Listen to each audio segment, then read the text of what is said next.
Follow him, that one who's going to come. So now, Prophet ﷺ came. He completed his mission, 23 years. His mission is complete. But our mission is not. He did his work. One day, he came back to his house and he saw his beloved daughter, Hazrati Fatima, radiallahu anha. And she looked at him.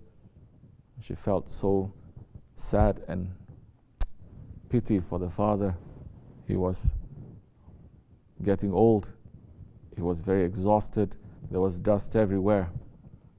He did not rest at all in the way of Allah. And she's saying, when are you going to rest, Ya Rasulullah? When are you going to rest? And he said to her, I will not rest until Islam is in every house in this world, just as the sun is in every house in this planet. You understand?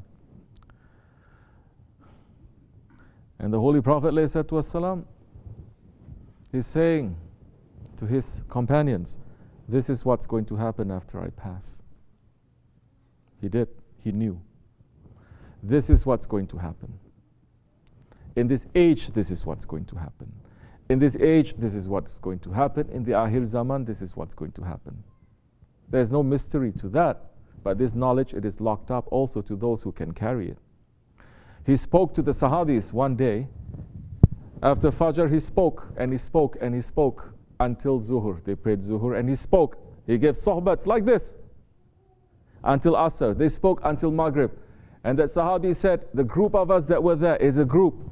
He did not mention, he did not leave out anything that is going to happen until Qiyamah, until Judgment Day.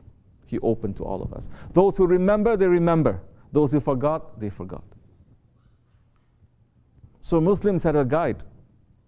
Is that Prophet saying, you come to this age, this is what you have to do. Come to this age, this is what you do. This is not something that is in a lost book somewhere. You know, Christianity is filled with that. Oh, there's some lost secret book somewhere. If only we can find it, it's going to open so many secrets. No.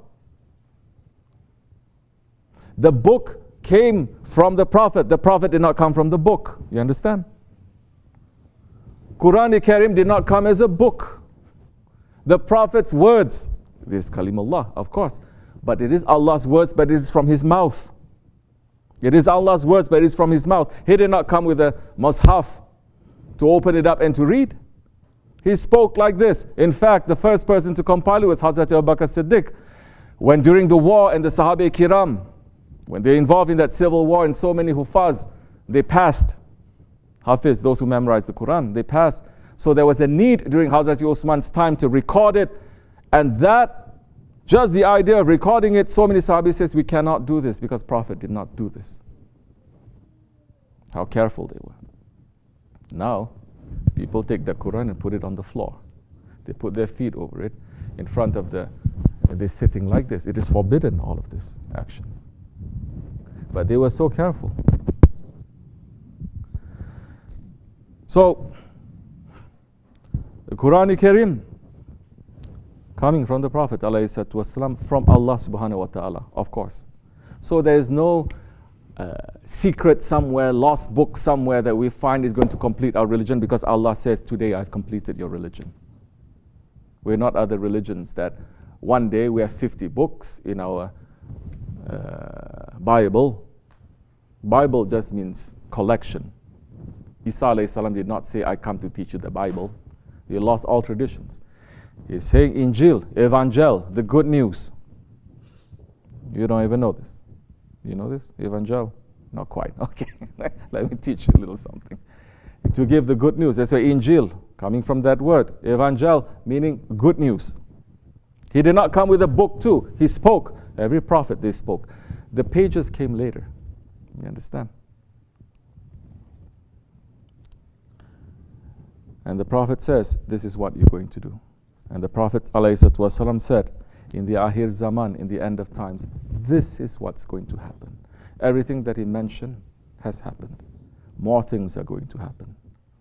And it says, when there is biting tyranny, oppression and tyranny, where it's biting, it's affecting everyone, and it is very strong. And everyone is witness to that, and everyone, one way or another, they are doing it. You support a tyrannical system, you are part of the tyrant. You cannot say, I'm innocent, I'm forced to do it. You are part of it. And what did the Prophet ﷺ say when this happens? He says, pull yourself back, live a simple life. Don't run around too much.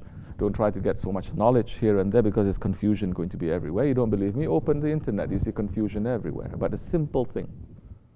What we did over there in the grave, the talqin. So many Muslims saying, oh, is it sunnat? This is bid'at. This is this is that.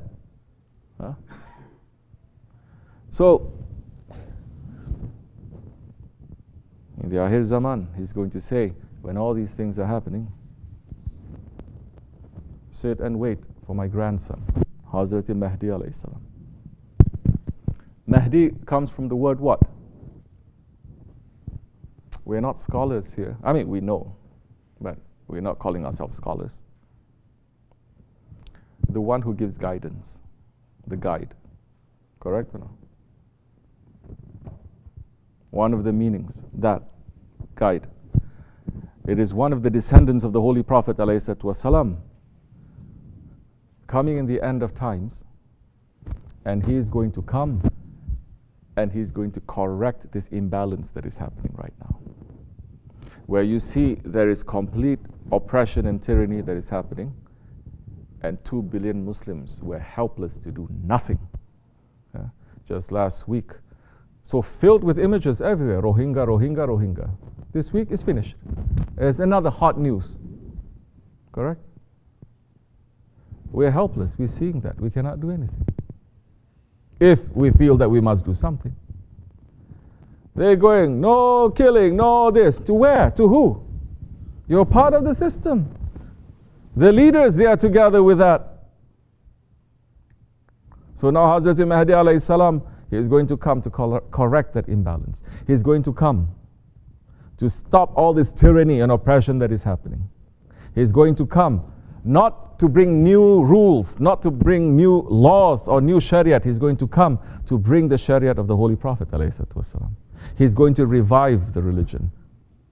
You understand? Because Muslims, we have lost the religion. They have lost it. They only have the form going up and down like a robot. But they have lost the spirit. And he's going to come and he's going to say, those who believe, they believe.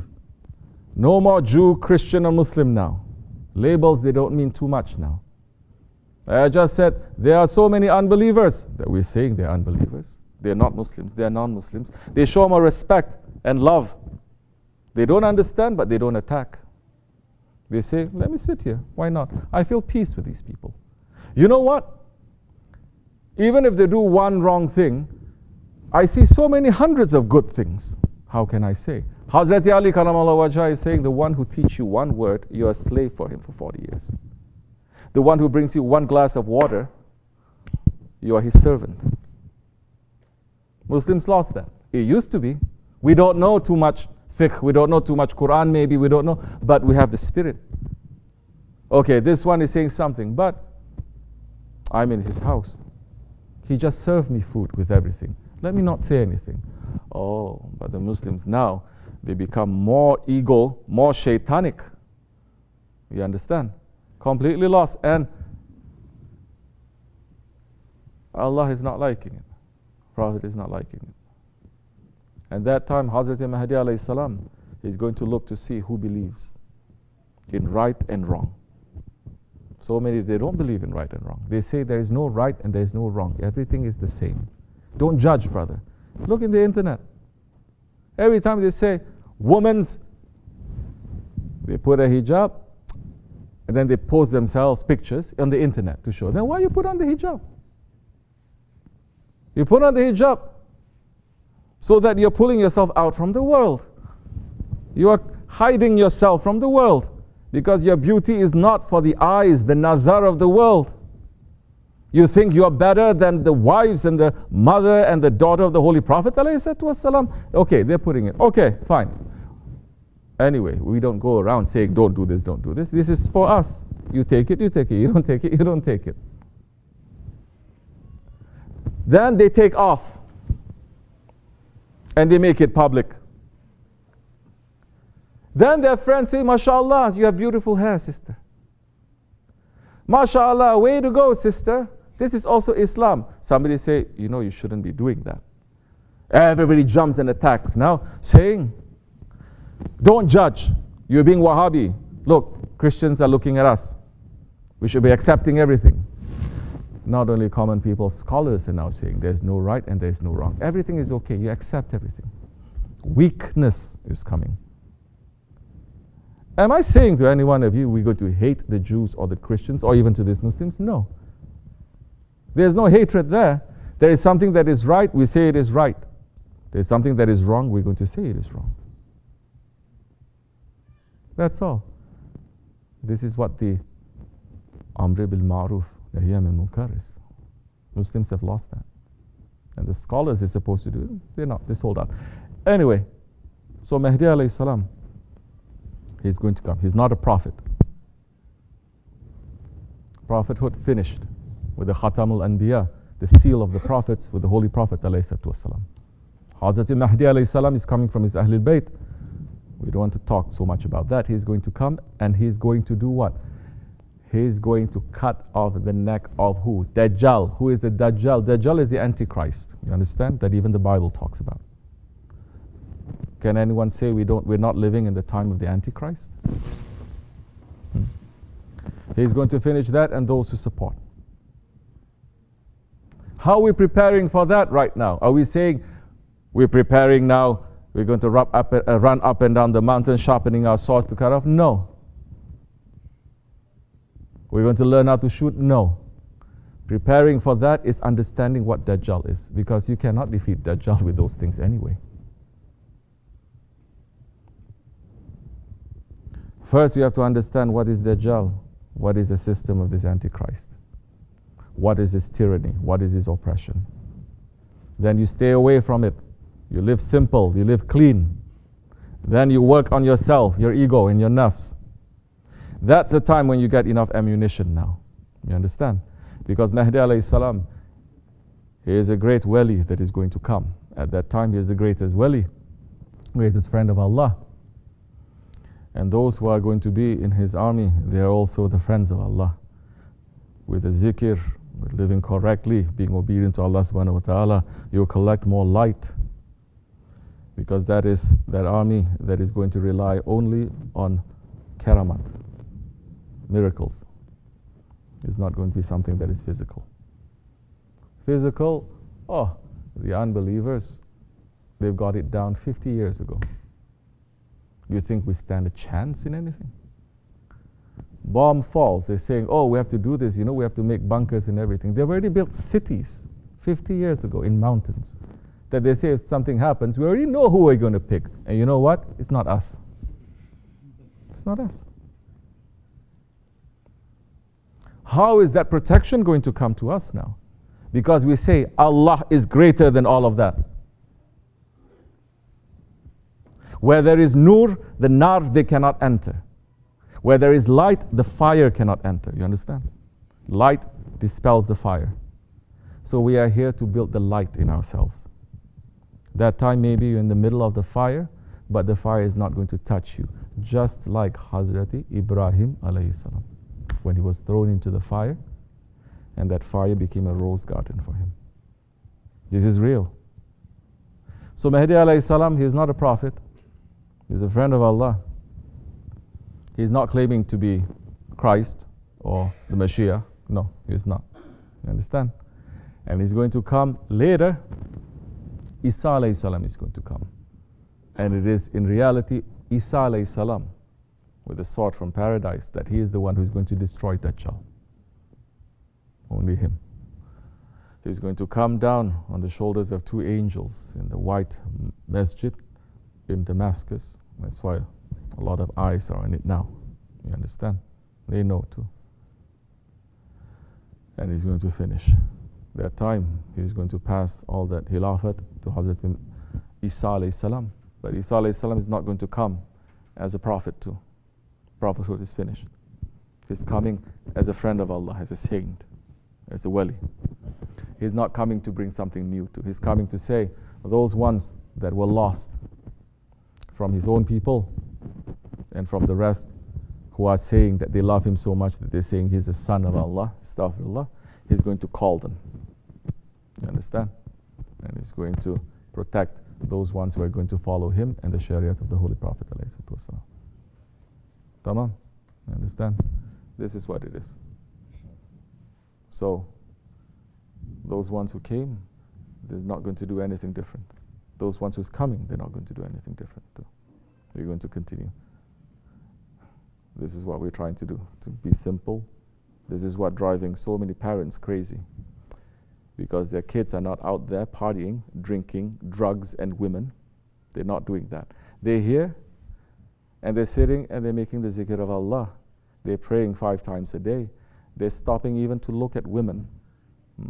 I'm limiting even their internet and everything to say, now be a man and carry certain responsibilities. Don't be an idiot. You think responsibility is just sitting on a desk or sitting on a couch. Get up and move a little bit. I don't need their help in anything. Don't think, oh, they come here and they give me all their money. So many people thinking, mashallah. And they give all their time and I don't need it. So many times you're a big headache because you don't know how to do nothing. You don't even know how to cut an apple. You don't even know how to feed the chickens, correct or not? Then I have to teach you now. Then on top of that, you start fighting with each other because everyone comes with different background. You're not getting, I have to intervene on that. We have to learn. That's okay, because that is my job. What is my job? This is tariqat. You have to know yourself. In knowing yourself, you will know Allah. We're saving their children from that, they get very upset. I said, maybe you should go out. Go out and drink, do drugs, do everything there. You did that before. Your parents are not so upset with you. They just say, please don't do this, and that's it.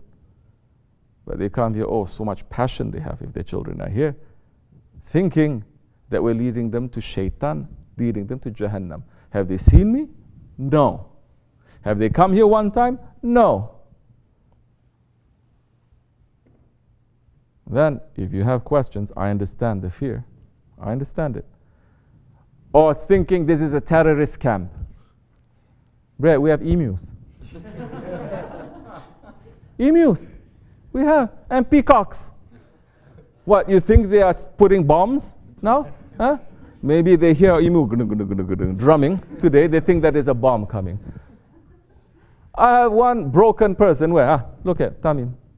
Huh? Shinking like this. Before he was nice and strong, now he's all broken up. People, what is it? So now it is nothing but your fear, your illusions and your delusions. You want to have that. So many, they don't want to come to talk to me because they know if I speak to him, I'm going to convince them. Just like Christians. Correct? Don't discuss Islam. Stick to your script. Don't talk about Islam. Don't talk about the Prophet. Once you enter into their discussion, they are going to put a spell on you. You know that song, put a spell on you, like that. Just like that. That's what Prophet ﷺ is saying in the Akhir Zaman. My nation, they're going to follow the Jews and the Christians step by step. Even if they enter into a hole, a lizard's hole, we're going to. This is some of those characteristics. We have no problems with those ones who say, we don't understand, we're coming to try to understand. No problems. Like I said before, what gives you or me any right that you don't understand something and you start attacking? That is terrorism. You understand? That is terrorism. That's exactly what the Wahhabis they are doing, and so many they have Wahhabi kind of idea. Because Wahhabism say, you know what? We love you to be angry. Because have you ever seen a Wahhabi who's not angry? A nice, soft, and say, it's okay. They're always angry. They always say, no, la, bid'ah, shirk. They're always saying that. You never see any Wahhabi nice say, it's okay, brother, shirk, it's okay, we get along. They never say that. They like the anger, they like the stubbornness. They like the arrogance.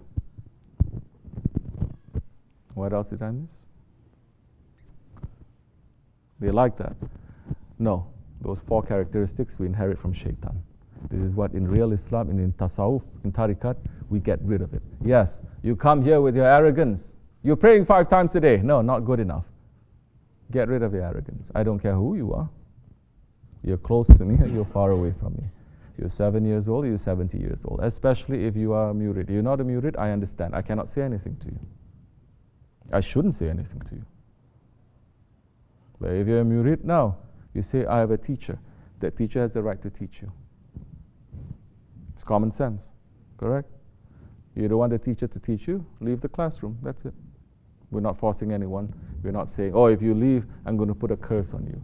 If you leave, I'm going to do this. No, who cares? I have so many things I have to do. This is just one of them.